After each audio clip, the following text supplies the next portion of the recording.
Hi, my name is Chris and welcome to the Battlefield Report number 3 for the 17th of May 2015. This week DICE did the final test of the spring patch in the Battlefield 4 community test environment. And it looks like this test did not reveal any new issues, so I think that the release of this patch should happen around the 26th of May. Included in this patch are the 4 new weapons, which will be free for everyone, and they are ready to be used right away. This means that you don't have to complete an assignment first in order to unlock them. The Xbox One will also get the network performance overlay in this patch, which can be enabled inside of the advanced menu. In opposite to the performance test, the network performance overlay allows the player to monitor his connection to the server in real time. PlayStation 4 owners will sadly not get this feature, as only Microsoft allowed the developers to include it. And to continue the bad news for PlayStation owners, the Battlefield 4 CTE will finally come to the console, but only to the Xbox One, at least for now. The CTE producer David Sirland recently posted on Reddit and Twitter that soon there will be a CTE on the console, but only for one platform. And yesterday the developer JJJU posted a picture of 2 Xbox One retail consoles running the Battlefield 4 CTE inside of the DICE LA office. Even though we don't know a specific launch date yet, it shouldn't take too long until the Xbox One owners will be able to participate in the CTE. If PlayStation 4 owners will eventually also get a CTE on their system is not clear. It seems that Microsoft is more open to give the developers more freedom on their system. Because to be able to run something like a community test environment on the console, the developers need to be able to publish new builds without running them through the normal certification process. As in the CTE we will get more than one patch per week. So it's really great to see that Microsoft supports both the developers and the community here. On Friday the Battlefield 4 CTE then returned to the prototype branch after the testing of the spring patch. This brought back the high tick rate servers, where you can now test 32 players on a server that runs at 120 Hz, as well as one 64 player server that runs at 60 Hz. I've played on the 120 Hz server for quite some time yesterday, and it worked surprisingly well with 32 players. In Conquest we have found a few more side effects of the high tick rate, which affects the mouse sensitivity inside vehicles, ragdoll animations and a few other things. But overall it runs surprisingly well. The same can be said about the 64 player server that runs at 60 Hz, but during the time that I played on that server there were just 50 players on it, so it's possible that there are issues once there are 64 players on it. The night maps then also got a few smaller updates in this patch from Friday, yet there were no changes to the community map project. But the designers said that next week there will be a big update for us and some surprises, so we can look forward to that. Battlefield 4 is, by today's standards at least, a relatively old game. And that's why those fundamental netcode changes are quite surprising. But the developers did not stop at the netcode and introduced audio obstruction in the CTE, which is a very big new feature for the audio engine that makes the audioscape more realistic and more immersive. The feature itself is quite complex, but its effect is very easy to explain. If there's an object between you and the source of the sound, like a closed door or a wall, then this will affect the sound. I've recorded a short example video for you which will demonstrate how it works, so put on your headphones, turn up the volume and enjoy.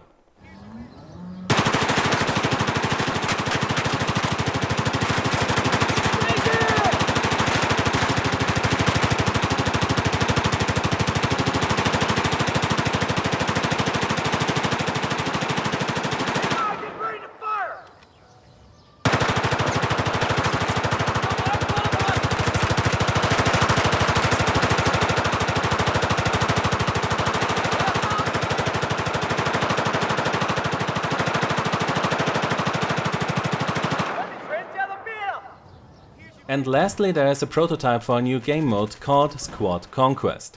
This mode is in a very early stage, and so it has a lot of problems that the designers know about.